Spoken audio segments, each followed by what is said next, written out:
Alawiyin nakal-nakal, kata Gus Baha. Ba'alawi pengungsi tapi sok berlagak, kata Gus Yahya. Terus alawiyin teng Syria saat ini nuwakal-nakal, ngakukan beliau Rasul nuwakal-nakal. Kados alawiyin teng Syria saat ini nuwakal-nakal, ngakukan beliau Rasul nuwakal-nakal. Semulai ngaji hadis-hadis yang mereka mesti mlebu swarga macam-macam. Ini kan mantan hadis al-Bed.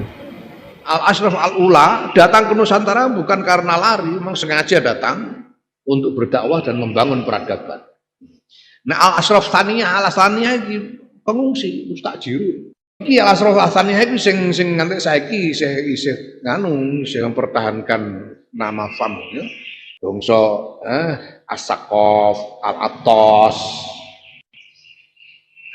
Al-Aidid, Ba'aqil, Syihab, iki Al-Ashraf Al-Thaniyah pengungsi, pengungsi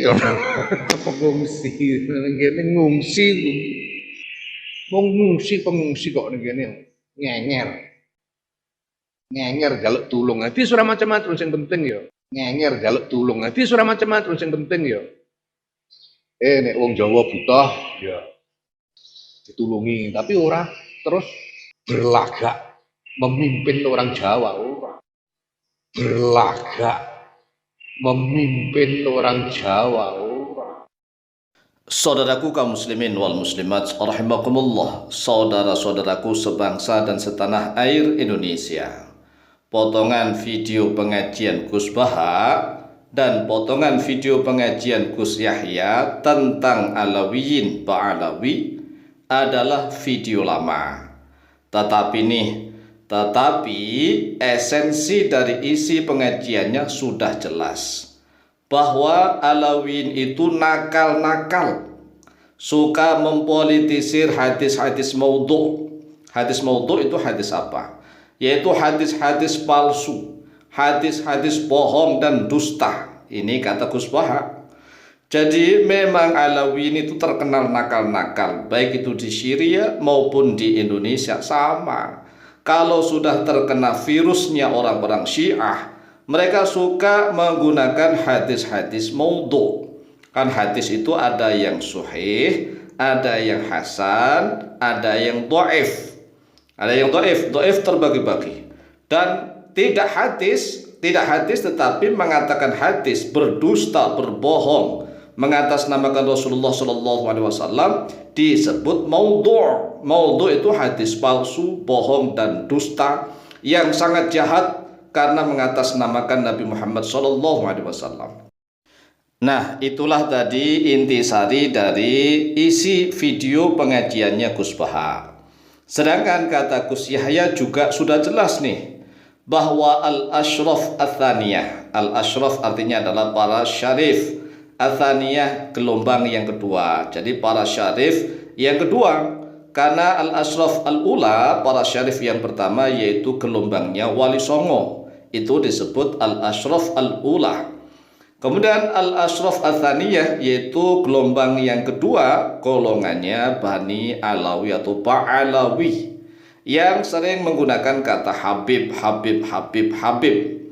Kata Gus Yahya nih, Al-Ashraf Al-Thaniyah adalah pengungsi, begitu. Pengungsi ke Nusantara karena terusir dari negaranya sendiri. Sebagai pengungsi, semestinya mereka tidak sok berlagak memimpin pribumi. Nah, sekarang pertanyaannya begini. Pertanyaan yang pertama.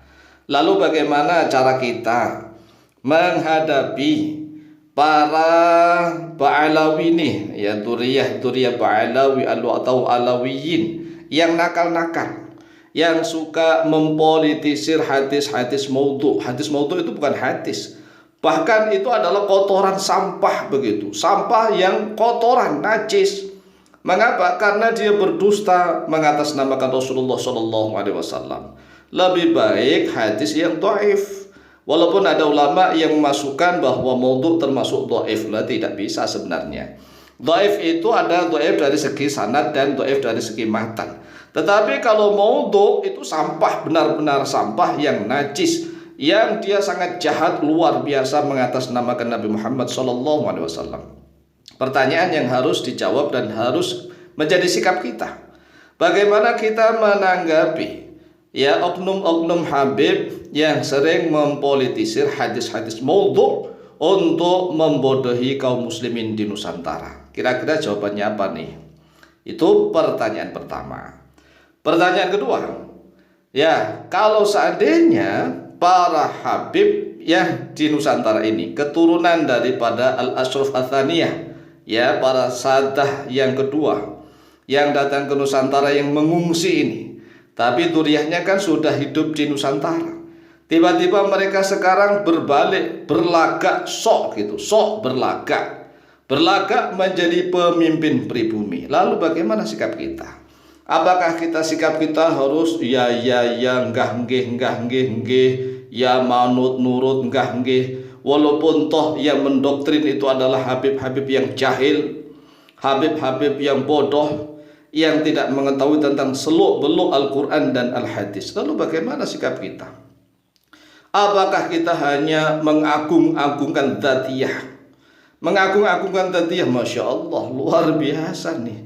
Masya Allah, Rasulullah SAW diangkat derajatnya oleh Allah Azza wa Jalla. Nabi Muhammad, dzatiyahnya, ya kan, seorang manusia. Muhammadun basyarun lakal basyar. Mengapa lakal basyar? Rasulullah sejak usia 40 tahun diangkat menjadi nabi dan rasul oleh Allah dengan apa?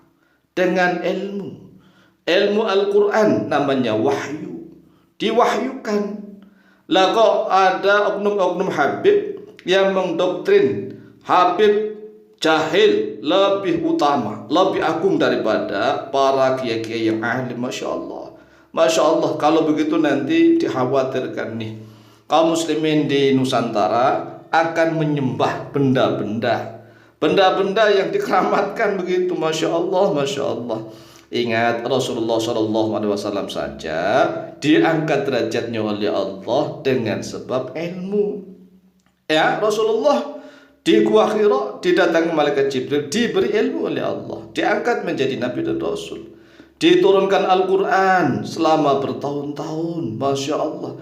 Lah kok ada orang-orang yang mengaku keturunan Nabi Muhammad SAW bangga-banggaan dengan dat isinya darah, daging, tulang. Masya Allah.